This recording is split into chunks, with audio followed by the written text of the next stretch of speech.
Ahí está. Súper, ahí empezamos. Comienza Ya. nomás, María José, bienvenida acá a la comunidad y gracias por ser partícipe de este espacio. Y nada, te escuchamos y nos cuentes un poco de tu historia. Ya. Hola a todos, mucho gusto. Primero que todo, pedir disculpas por el atraso. Tuve algunos problemas técnicos importantes porque estábamos en pleno campo, por así decirlo. Así que espero que me disculpen. Ahora, comienzo. Me llamo María José de la Luz Martínez Huerta, soy fonoaudióloga, tengo 32 años y vivo en la comuna de San Clemente. En la comuna de San Clemente, cerca de la ciudad de Talca, unos 15 minutos aproximadamente. Me uní a la comunidad porque actualmente presento una hipoacusia neurosensorial moderada de ambos oídos y actualmente estoy implementada con audífonos de forma bilateral. Me voy a sacar uno de los audífonos para que vean. No sé si se alcanza a ver. ¿Se alcanza a ver? Ya, estos Sí. fueron los audífonos que me recetó el otorrino y por el programa Brecha me los pudo el sistema de salud público costear, tanto de forma del oído izquierdo, como ahora, perdón, sí, del oído izquierdo, ahora como también del oído derecho. Como decía la charla, hoy vamos a hablar, aparte de mí, del el tema de las hipoacusias de origen autoinmune. Para eso nos tenemos que remontar al 2016. En el 2016 yo era todavía estudiante y estaba con todo el tema de lo que era preparar nuestra tesis en el área de fonoaudiología y los primeros síntomas de la aparición de la hipoacusia fueron principalmente comprensivos. ¿A qué voy con esto? No era que yo no pudiese escuchar, es que yo no podía comprender lo que la gente me estaba diciendo. Entonces empecé a tener problemas a nivel universitario, porque si bien yo me colocaba delante de donde se impartía la clase, aún así yo tenía que leer los labios, volver a preguntar, y esto se fue haciendo cada vez más notorio y decidimos ir a un otorrino que me hacía clases en la universidad, que es el doctor Faúndes para quienes son de Talca o de Curicó o de Linares, o sea, que son de la región del Maule. A lo mejor han oído escuchar de hablar de este otorrino. Y decidimos ir con él. Y cuando llegamos a la consulta, le comenté todos mis síntomas, por así decirlo, pero algo no les había mencionado, entre medio. Cuando yo tenía 20 años, me diagnosticaron cistitis intersticial, que es una inflamación crónica de la vejiga, que una de sus causas más conocidas es de origen autoinmune. ¿Por qué les estoy diciendo esto? Porque esto va a ser importante para dar paso a lo que estábamos conversando sobre el otorrino. Cuando yo llego al otorrino, este otorrino me pregunta literalmente hasta cómo soñaba, cómo eran mis sueños, por así decirlo. O sea, me preguntó de todo. Y entre eso me preguntó, ¿tú tienes otra enfermedad de base importante que me puedas comunicar? Y ahí yo le hice el comentario de que tenía esta cistitis intersticial, que era de origen autoinmune, y me dijo, ya, vamos a hacer, vamos a comenzar a realizar exámenes de origen inmunológico, porque lamentablemente para las hipoacusias de origen inmunológico no hay pruebas gold standard para determinar 100% de que esto era de origen autoinmune. Y la primera prueba que se le ocurrió al doctor fue realizarme una prueba de anticuerpos retrococleares. ¿Qué significa esto? Que nosotros en el oído interno tenemos unos tipos de anticuerpos que funcionan para proteger a nuestro oído, pero que en mi caso me hizo perder la audición. Y en su momento, cuando recién empezamos, era solo la audición, pero después me dio una crisis de vértigo. Entonces, volví donde el doctor, a control, me hicieron los exámenes y le comenté que había vuelto a tener una crisis, pero ya no fue una crisis de pérdida auditiva, sino que fue una crisis vertiginosa. Entonces me dijo, tenemos que apurarnos en determinar si esto es de origen autoinmune o no, porque en ese momento, cuando en la primera consulta, él no me dejó con tratamiento. Dijo que no quería darme a tomar nada hasta que no estuviera seguro de la patología en sí. Entonces, en el segundo control, fuimos y ya venía yo con este cuadro vertiginoso. Entonces dijo, no, tenemos que empezar a actuar porque está avanzando muy rápido. Y el primer tratamiento, por así decirlo, gold estándar para las patologías autoinmunes son los corticosteroides. Como por ejemplo, que yo estoy segura que ustedes conocen, la prednisona, ya que es muy conocida a nivel, bueno, en realidad a nivel de tanto de otorrinos como de otros médicos. La prednisona es como el medicamento maravilloso de lo que es para las patologías en general autoinmunes. Entonces, él confiaba de que si él me colocaba medicamentos autoinmunes, como en este caso inmunosupresores, como la prednisona, yo iba a tener una mejoría a nivel de la audición y a nivel vertiginoso. Y la verdad es que así fue. Entonces, perdón que vaya hacia adelante y hacia atrás, pero lo estoy tratando como de explicar el panorama completo para que ustedes mismas se vayan haciendo una idea. Entonces, sigo. Mientras esperamos los resultados de los anticuerpos, me pusieron en tratamiento con inmunosupresores, que en este caso era la prednisona. Cuando llegaron los anticuerpos retrococleares, estos salieron positivos. Entonces, si había alguna duda, esto ya era ineludible, que mi hipoacusia, que fue de un momento a otro también, y empezó a escalar, era de origen inmunológica. Cuando alguien, Antonia, ¿levantaste la mano? Antonia parece que levantó la mano, ¿o no? Yo no puedo ver todas las cámaras, pero que Ah, no. consulte. Ya, perdón. Ya, entonces era una prueba ineludible que la hipoacusia que yo tenía era de origen autoinmune. Pero eso fue en mi caso. ¿Qué pasa en la mayoría de los casos? Toda hipoacusia súbita o hipoacusia que comienza de un momento a otro, por la mayoría de las veces, y yo diría que en casi todas, es un origen desconocido. ¿Y por qué? A mi juicio, esta es mi opinión personal, ¿por qué creo que no tienen causa conocida? Es porque lamentablemente el médico, en este caso que es nuestro otorrino, no hace las pruebas pertinentes en relación a la parte inmunológica para determinar la causa puntual de por qué se produjo esa hipoacusia. Porque estuve también actualizándome y actualizándome en relación a la hipoacusia autoinmune, y hoy en día la hipoacusia autoinmune, para hacer un diagnóstico diferencial, es netamente por exclusión de las otras hipoacusias. ¿A qué voy con esto?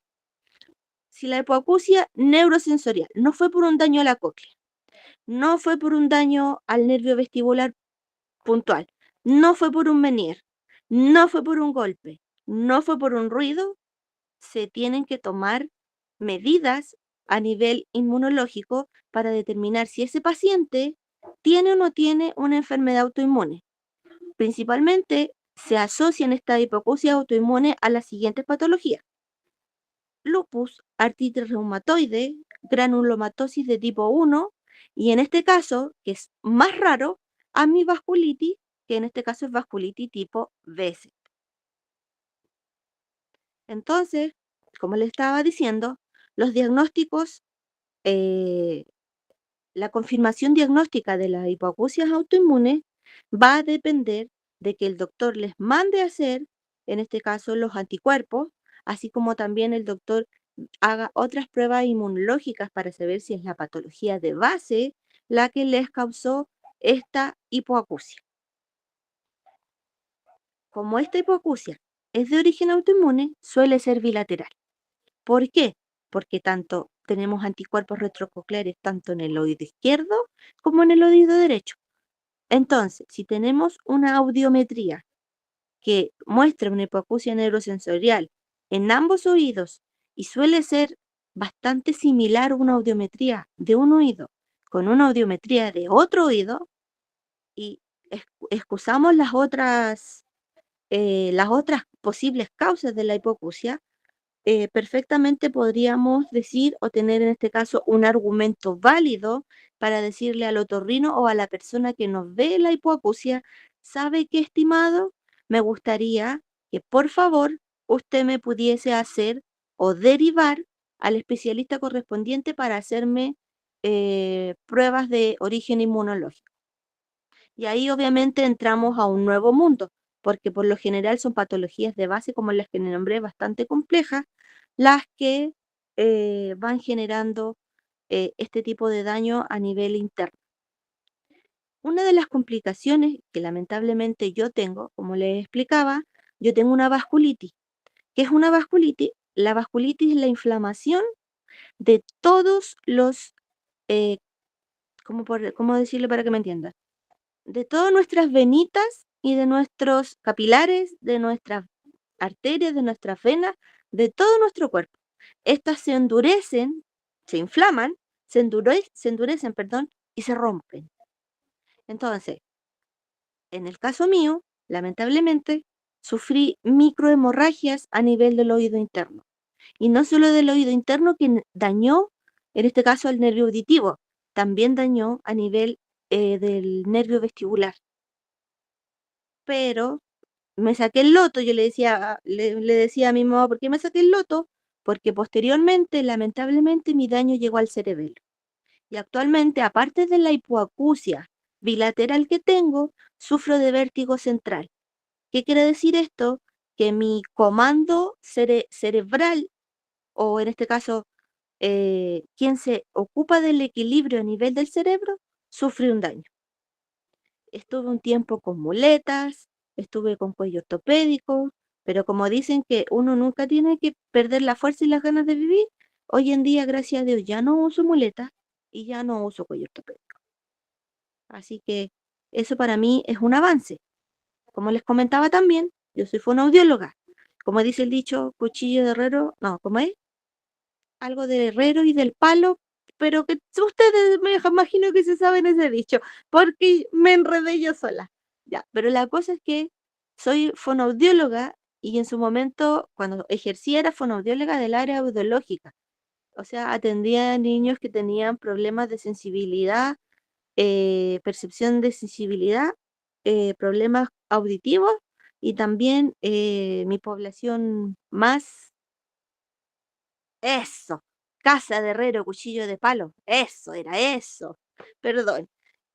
Atendía a niños con o sea, perdón, con trastorno del espectro autista. Pero lamentablemente, como les mencionaba, mi enfermedad no ha podido entrar en remisión, mi enfermedad de base, a eso me refiero, por lo que el doctor me explicaba que si tengo crisis de la enfermedad, lo más probable es que con el tiempo tenga que ser candidata a implante coclear, porque va a ser tanto el daño a nivel central, a nivel de los nervios, tanto auditivo como vestibular, que la única forma que yo voy a tener para poder escuchar eh, en un futuro, si las cosas no salen como uno espera, sería nuestra segunda opción poder optar al implante coclear. Así que todavía queda un camino bastante largo, así que eh, me gusta estar con todas ustedes porque así uno comparte distintas experiencias y aprende. Yo siento que uno nunca termina de aprender. Uno aprende de todo, con todos y cada uno va dejando una huella en cada parte que va o en cada parte que, que conoce a gente nueva. Bueno, volviendo al tema de las hipoacusia, se me había olvidado mencionarle que las hipoacusias cuando son centrales y vienen de un origen inmunológico también suele ser más, ¿cómo decirlo? Más agresivas, ahí está la palabra, más agresivas. Por lo tanto, el paciente que tiene enfermedades inmunológicas por lo general no va a presentar hipoacusias leves o con muy poquita pérdida auditiva, va a presentar, bueno, en este caso yo tengo moderada, pero moderada bilateralmente. No va a ser solamente afectado un solo oído. Eso también es un criterio para poder determinar que algo más hay. el hecho de que sea bilateral, de que se vayan mostrando de forma, a ver, ¿cómo decirlo? Dije recién agresiva, pero no, de una forma agresiva, pero también, em, se me olvidó la palabra, cuando uno quiere ser constante en el tiempo, estos tipos de hipoacusia son constantes en el tiempo y son agresivas. Entonces eso también nos da como una señal de que algo más hay a nivel inmunológico. Y obviamente, cuando son hipoacusias de conducción, también es un criterio diagnóstico de una definición de una hipoacusia autoinmune. Una hipoacusia autoinmune por lo general nunca va a ser de conducción ni va a ser de oído medio. Las hipoacusias autoinmunes lamentablemente afectan el oído interno o afectan a nivel central en el procesamiento de la audición en nuestro cerebro. Progresiva, exactamente. Muchas gracias, Jorge. ¿Qué más les puedo comentar sobre el aprendizaje que he tenido este último tiempo? Bueno, el tratamiento, como les explicaba, suelen ser inmunosupresores, en el que entre más se conoce es la prednisona. Pero también tenemos otro tipo de corticoides que no son tan agresivos, como la hidrocortisona, como la betametasona, pero lamentablemente no tienen el mismo efecto terapéutico para lo que se necesita, que en este caso es bajar la inflamación, que la prednisona. Por eso, la prednisona, cuando hay una hipoacusia autoinmune, si bien se toma en altas dosis, se evita que sea por tiempo prolongado, porque se genera lo que se conoce como síndrome de Cushing, que es un exceso, en este caso, eh, debido a la prednisona, un exceso de cortisol. Entonces empiezan a aparecer estrías, empieza a aparecer la famosa joroba de búfalo, que es como un huevito que aparece detrás del cuello, o sea, en la parte de la zona cervical, en la parte de entre el cuello y la espalda, como una joroba. Empiezan a haber problemas a nivel metabólico, entonces se evita, a pesar de que son, en este caso de prednisona, son altas las dosis, se evita que sea por mucho tiempo para evitar dañar las glándulas suprarrenales, que son las que se dañan cuando se hacen síndrome de Cushing, o en este caso, si las glándulas se llegaran a dañar, se conoce como el síndrome de Addison. Entonces, nosotros tenemos, creo yo, como paciente, tenemos que estar informados sobre tanto los diagnósticos que nos dan los médicos, así como los efectos secundarios que pueden tener en nuestro cuerpo los mismos medicamentos. Porque como yo creo saben muchas de ustedes, que hay medicamentos que son ototóxicos, que nosotros como hipoacúsicos no podemos recibir, porque generarían un daño irreversible en lo que sería nuestro órgano de la audición a nivel interno. Así que, no sé, ahora creo que eso sería, Dani. Creo que resumí todo mi vida como en poquitos minutos, pero dije muchas cosas. Así que les doy las gracias por permitirme expresarme. Esto sirve mucho. Mi psicóloga decía que esto sirve mucho como terapia porque uno saca todo lo que tiene y que más personas sepan lo que uno padece, siendo que ustedes tienen también grados de hipoacusia importantes, implantes. Entonces también es como sentirse cobijada por un grupo eh, en un mundo en el que uno se siente tan sola. Porque lamentablemente de mi enfermedad de base, no de la hipoacusia, de mi enfermedad de base, eh, tenemos a nivel de país, si no me equivoco, somos como 15 que tenemos la enfermedad. Entonces, estamos muy solos. Entonces, encontrar grupos como ustedes es como un apapacho al corazón. Así que eso sería, no sé. Ahora sí, Dani, no sé si tendrás más preguntitas.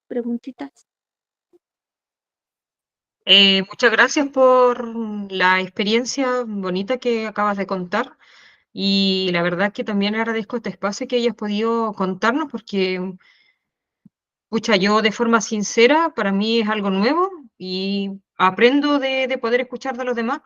Por ejemplo, a mí me pasó con el implante coclear. Yo no tenía idea qué era el implante coclear y qué costo tenía. Yo recién aprendí ingresando acá a la comunidad, del poquito tiempo que llevamos, y nosotros hicimos esta comunidad por lo mismo, para hacer un espacio para que todos nos cuenten su experiencia, cómo ha sido sobrellevarlo, sobre todo porque no es algo fácil y más para una persona adulta. Lo digo en este caso, para mí es diferente porque yo vengo teniendo hipoacusia desde los 2 años. Entonces, es muy diferente un niño a una persona adulta porque es como un estado de shock para una persona adulta. Entonces, es más difícil sobrellevarlo. La verdad que muchas gracias por habernos contado tu experiencia. No sé si hay alguien que tenga alguna pregunta, alguna duda. Antonia dice Enríquez ha levantado la mano. Consulta nomás, Antonia. Hola, bueno, Cote, primero te quería felicitar y agradecer por compartir tu historia. Y yo te quería hacer una pregunta que encuentro que es algo importante, que es cómo te ha afectado emocionalmente tu enfermedad de base y tu hipoacusia. Porque como dijo la Dani, la mayoría de nosotros presentamos la hipoacusia desde muy pequeño. Yo nací como persona oyente, pero no recuerdo mi vida como persona oyente. Entonces yo me imagino que mientras más grande uno es, más difícil es aceptarlo. Entonces yo quería saber cómo te ha afectado eso o cómo lo tomas hoy en día. Gracias, Antonia, por tu pregunta. Bueno, la verdad, tanto mi enfermedad de base como la hipoacusia empezó en el 2016 y recién me implantaron el año pasado, me implementaron, perdón, me implementaron el año pasado con un audífono. Entonces pasé prácticamente toda la pandemia sin audífono, y obviamente perdiendo cada vez más la audición, pero no era tan, ¿cómo decirlo? No era tan, emocionalmente no era tan impactante, por así decirlo, porque con mi enfermedad de base, si bien también me diagnosticaron por ahí por el 2018, ya llevaba mucho tiempo con la cistitis intersticial. Entonces, imagínense que cuando yo comencé a los 20 años con la cistitis intersticial, me tuvieron que hacer sondeos con sondas.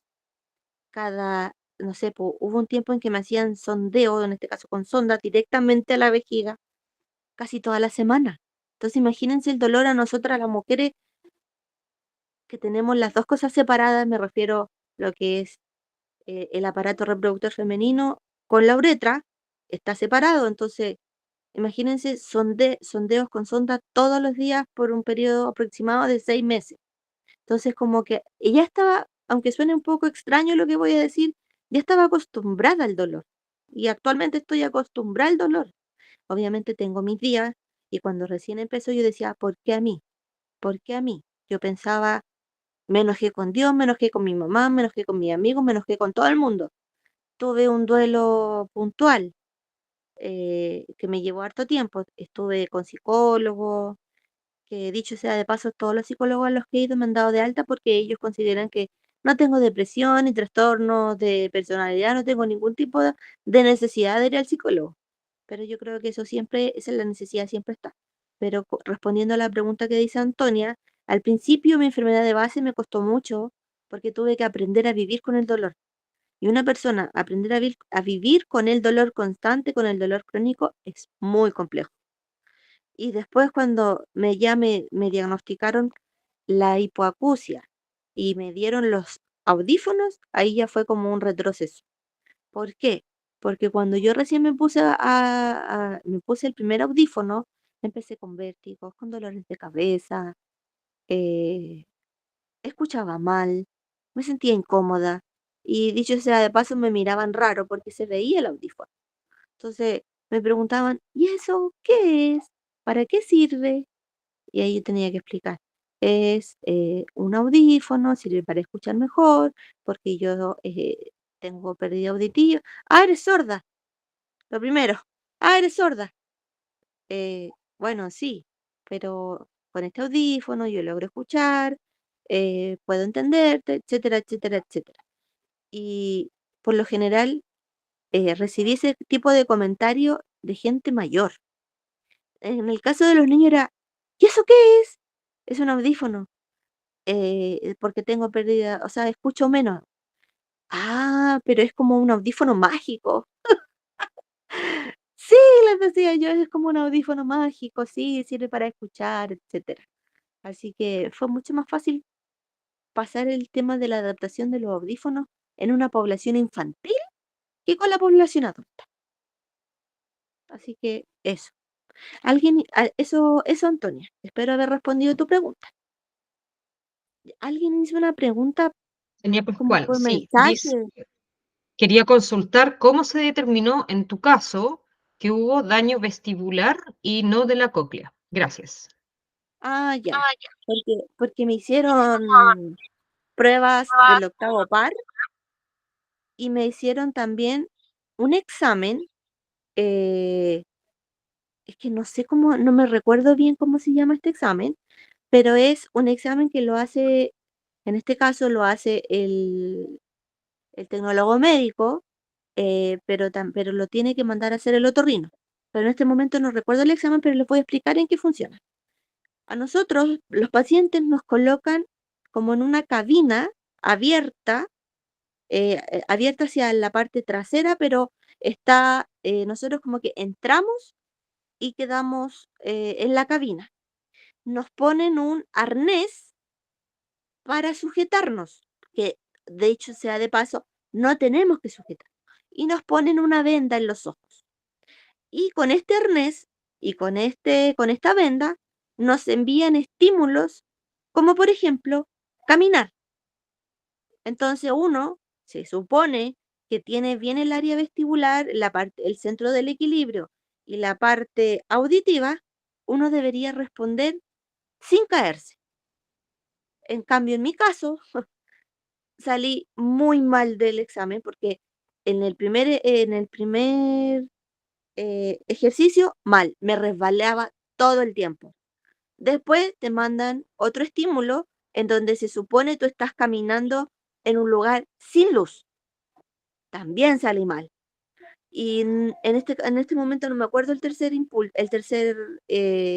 estímulo, pero también lo fallé.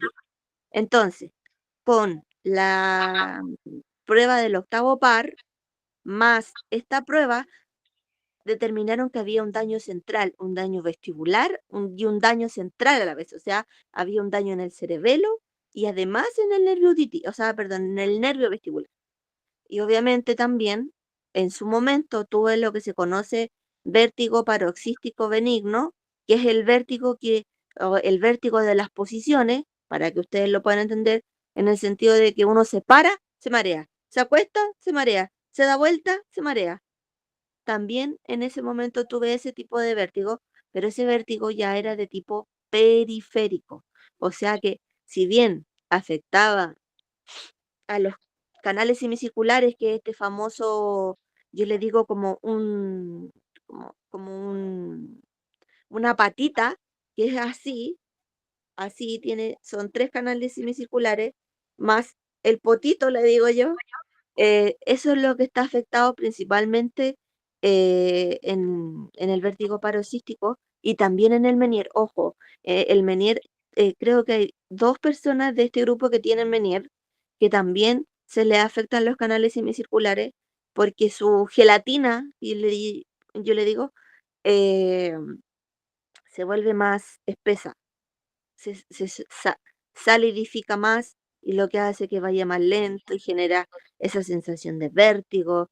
Y bueno, los pacientes que tienen Menier sufren mucho de vértigo y también de los efectos, yo digo, vagales de los vértigos, que en este caso son los vómitos, la náusea. Es complejo vivir con Menier. Pero bueno, volviendo perdón que me haya ido para el lado de Menier, volviendo a cómo me diagnosticaron, fue con la audiometría también, se me había olvidado mencionar que la audiometría es importante, la audiometría, el octavo par y esta prueba específica del arnés, en donde evalúan principalmente la parte central. Con esas 3 pruebas dijeron, no, esta niñita tiene una hipoacusia neurosensorial bilateral, pero además tiene un problema a nivel cerebelar. Y no se habían dado cuenta. Se dieron cuenta porque yo estaba hospitalizada y me caí en el baño. Entonces ahí me dijeron, no, hay que hacerle más pruebas, porque si se cayó en el baño es porque perdió el equilibrio. Así que espero haber respondido su pregunta. No sé quién fue la que preguntó, pero gracias por la pregunta. ¿Alguien Mía más? fue la que preguntó. ¿Alguien más tiene alguna pregunta o consulta? De hecho, la pregunta que lo hizo fue Tamia.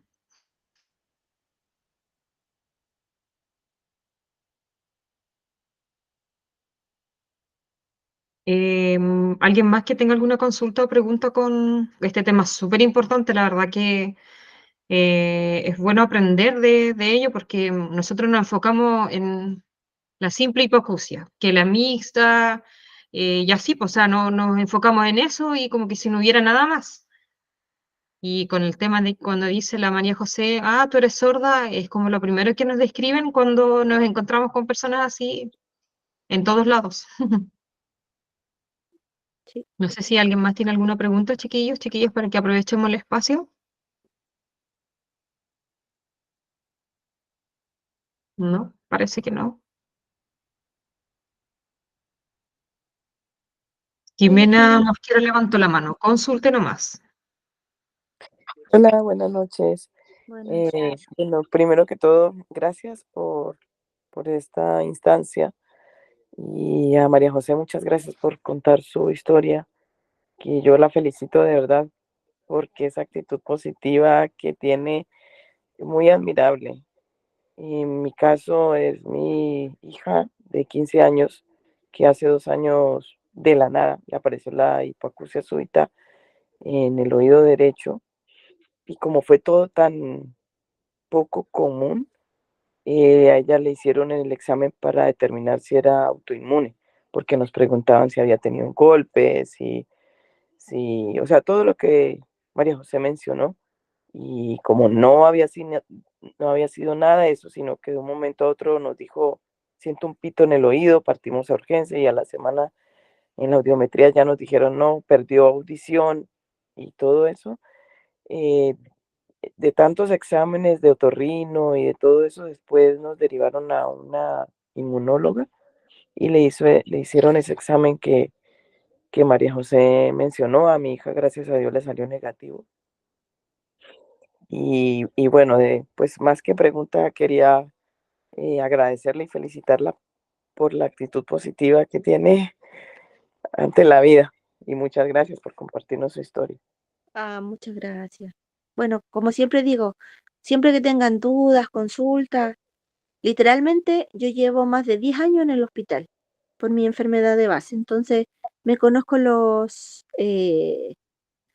conductos regulares de cómo obtener horas, de cómo obtener carnet, de cómo obtener la pensión, todo ese tipo de, ¿cómo se llama? De trámites administrativos que de repente uno ni siquiera tienen los médicos como la decencia de explicar. Es como que nosotros teníamos que, nos volvimos sordos, bueno, en este caso hipoacúsicos, y no sé, tenemos que saber todo, una cosa así.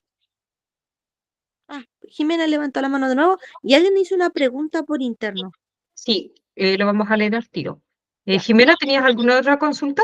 Más que consulta y perdón de nuevo, que me acordé también que mi hija, después de todo esto, que María José mencionaba de la prendizona, que es lo que generalmente recetan, y a mi hija con la primera, o sea, con la del oído derecho, estuvo tomando prendizona, le hicieron, le inyectaron al oído interno también para ver si lograban algún cambio, y meses después ella sintió el pito en el otro oído, y cuando dimos la misma prendizona, reaccionó, le dio una alergia en todo el cuerpo, siendo que era la que le habían dado para el oído derecho. Cuando después sintió pito unos meses después en el oído izquierdo, la prendizona le dio alergia. Y la otorrino ahí fue que dijo que era muy raro y la mandó a la inmunóloga, le hicieron exámenes y ahora es alérgica a la prendizona.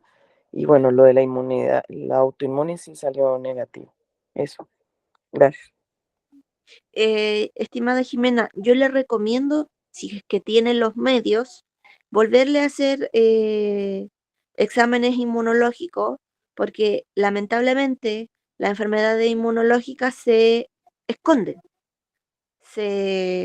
son bastante malas, malvadas, se suelen esconder y dan a conocerse cuando ya hay un daño importante en el organismo.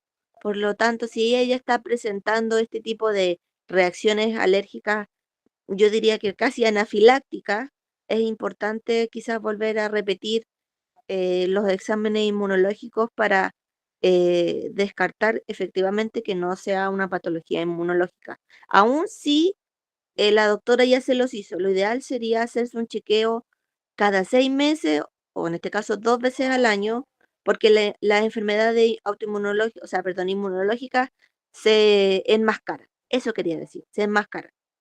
Así que eso se lo recomiendo con todo cariño.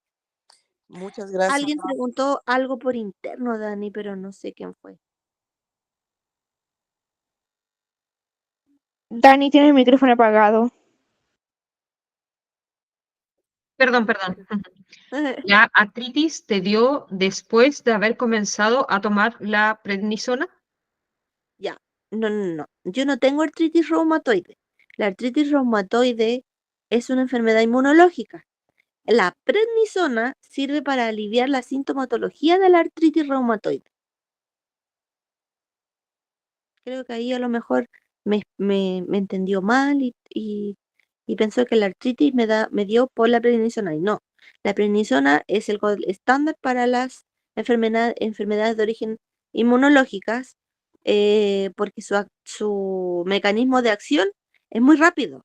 Entonces la persona se desinflama, pero a la vez retiene líquidos y se infla como sapo. Entonces es algo súper contradictorio, porque si bien por un lado uno se hincha, por otro lado se desinflama. Entonces es maravillosa la prednisona, pero tiene muchos efectos secundarios, como fue lo que les comenté anteriormente. Sobre todo a nivel óseo. Genera osteoporosis, quebrazón de huesos, también la reparación de los huesos es muy larga, entonces, no, son muchos efectos, mucho. Ah, y lo otro es que, bueno, quienes han tomado prednisona acá del grupo pueden eh, decir que lo que les estoy diciendo es verdad, que cuando uno toma prednisona, uno se siente en la gloria. ¿A qué me refiero con esto? Uno tiene más energía, no se siente fatigado, entre comillas, no siente quizás las mismas molestias que antes, pero una vez quitan la prednisona, y el cuerpo, pero queda hecho, pero literalmente un estropajo. Porque claro, nos llenan con prednisona, que nos ayuda a liberar más cortisol, entonces estamos así hiperventilados, y después nos quitan esa dosis, nuestro cortisol baja a cantidades normales, y después andamos. Obviamente esto se siente aún más si lamentablemente a la persona se le dañaron las glándulas suprarrenales, generando un tipo de Addison. Ahí la fatiga muscular, la fatiga se vuelve crónica. Entonces, cuando ustedes vayan a tomar prednisona, que de verdad sea muy bien estudiado, diagnosticado y recomendado, porque la prednisona es un arma de doble filo. Consulta la prednisona, igual se los indican como a los niños, porque, por ejemplo, cuando les dan bronquitis, ¿cierto? Cuando la amoxicilina no cumple la función, pasan como a la prednisona, ¿verdad? Exactamente. Pero lo bueno es que ahí suele ser el famoso Versén de 20 miligramos, que es lo que suelen dar principalmente a los niños. Suele ser por pocos días, a lo más 3, 4, 5 días suele ser esa cantidad, y que no afecta tanto a que la persona ya lo tome por más de 7 días. Ya la persona tomándola un mes ya tiene efectos colaterales en el organismo. Y obviamente para aquellos que sufren de asma, o en este caso para quienes tienen mucho resfrío y sufren de otitis, y les suelen dar prednisona para aliviarlas, que obviamente es lo que no se debe hacer, ahí sí hay que tener cuidado, porque si el paciente tiene más de 4 otitis en el mes, obviamente va a tener que estar tomando prednisona todo el mes. Entonces es complejo, es complicado. Sí, en este caso, mi hija,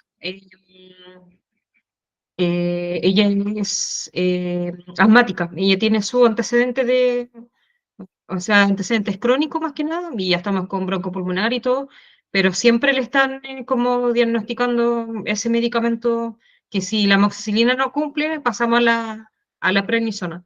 Ahí en un comentario dice, la prednisona se ha sabido que a la larga deja efectos secundarios negativos. Y los médicos cada vez suben la dosis sin medir las consecuencias que puede sufrir el organismo. La verdad que sí, porque me acuerdo que a mí me tocó en este caso con mi hija que le indicaron mal en la indicación de la dosis y yo quedé así como, no, será mucho y menos mal que consulté con una amiga enfermera que no, que por ejemplo le indicaron 10, una cosa así, tenía que estudiar, o sea, tenía que tomarse la mitad, como 5. Entonces igual de repente uno como más primeriza, uno llega y dice, se supone que el doctor es el que sabe todo, pero es mejor siempre tener la segunda opinión porque uno llega y da nomás. Por ¿Hay ejemplo, alguna ay, pregunta? perdón, volviendo, dentro de los mismos inmunosupresores está la prednisona, como les decía, pero también tenemos la hidrocortisona, la betametasona, la dexametasona y la prednisolona. La prednisolona también es una prima hermana de la prednisona, pero tiene menos efectos colaterales. Si ustedes sufren de algún cuadro de otitis o de algún cuadro importante a nivel del oído interno, que son estas inyecciones intratimpánicas que suelen ser con corticoides, lo ideal podría ser decirle al médico, ¿sabe qué? Tengo esta cantidad quizás eh, de, ay, como de alternativas. ¿Usted cuál cree que la podría usar? Y por lo general podrían optar por la prednisolona, porque la betametasona por lo general se utiliza para liberar las vías respiratorias y a nivel tópico, eso quiere decir a nivel de la piel, para desinflamar enfermedades de la piel. Y la dexametasona principalmente la ocupan para reacciones alérgicas como lo que le pasó a la hija de la señorita Jimena. Ah, mm. ¿Hay alguna otra consulta o dudas que tengan por ahí? Pregunten nomás, con confianza.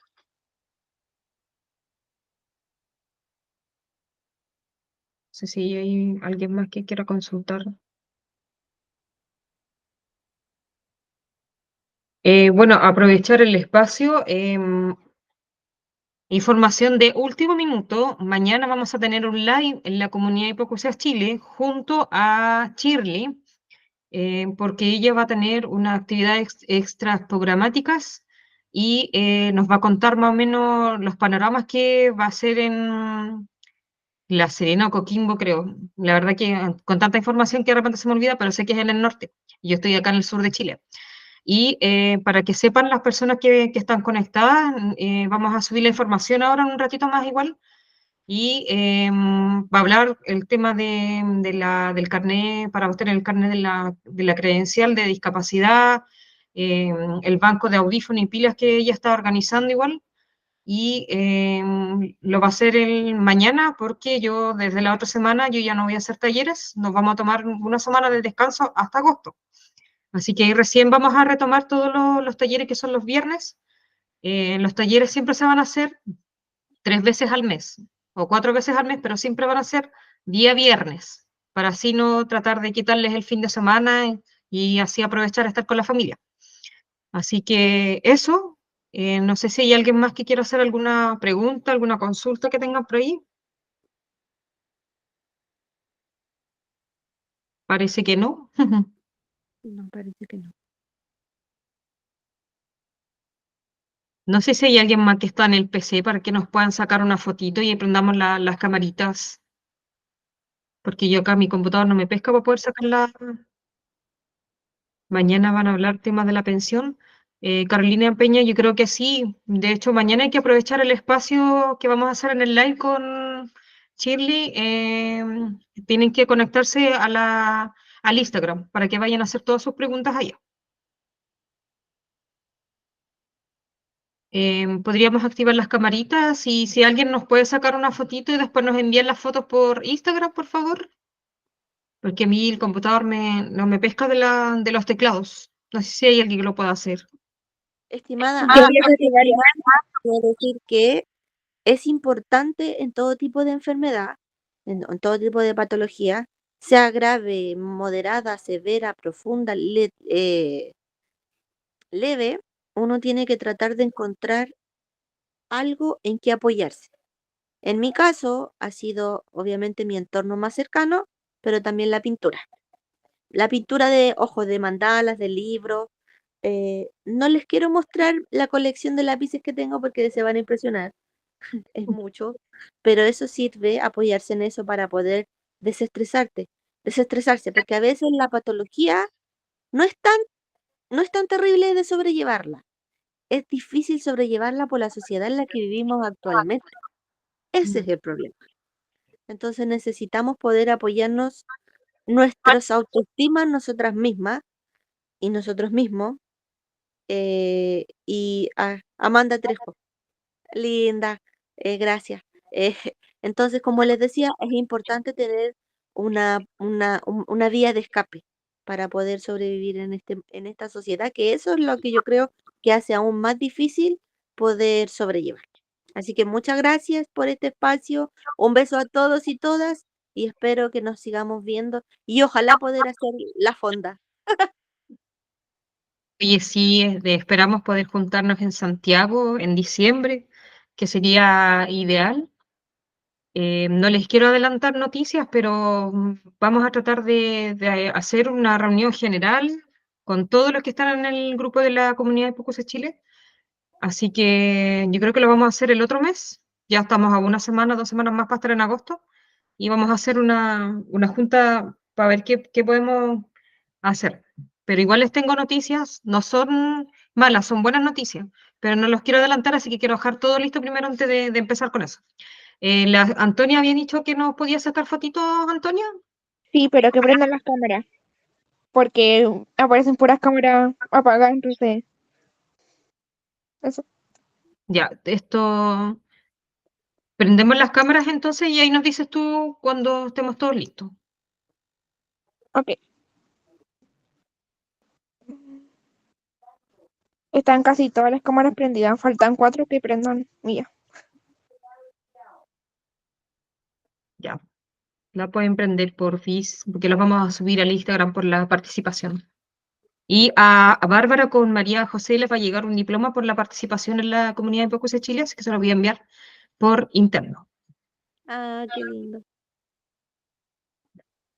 A la Ya, Sofi no la deja. ya la Sofía dice que no puede ya. No hay problema, Sofía.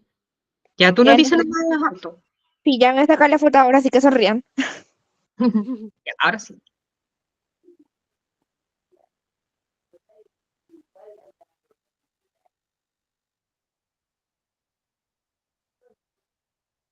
Listo. Ah, Súper. qué lindo. Gracias por todo. Ya, chiquillas, muchas gracias por estar acá en este espacio y nos vemos mañana en el live. Los vamos a dejar cordialmente invitados para que se vayan a conectar. Ya. Aprovechar el ¿A qué hora espacio es live? Perdón. en agosto, si Dios quiere. De nada, Maca. Como dije, cualquier cosa que tengan, alguna pregunta, me consultan por interno. No tengo ningún problema. Y Instagram, página para que te vayan a seguir. Ah, sí. Tengo Instagram y tengo Facebook. El Ya. Instagram, no, el Facebook es Luz Martínez, pero el Instagram es, ya, pero no se rían, no se rían. Espérenme, denme un segundo. Creo. Se llama, ahora sí, Algodón María José de la Luz. Ya. Súper. Ya. Ahí Ahí sí. entonces nos estamos viendo. Muchas Ok, gracias, María ok. José, por Un estar beso a todas. con Tengan nosotras. un bendecido fin de semana. Cuídense mucho. Igual. Chao. Chao, chao.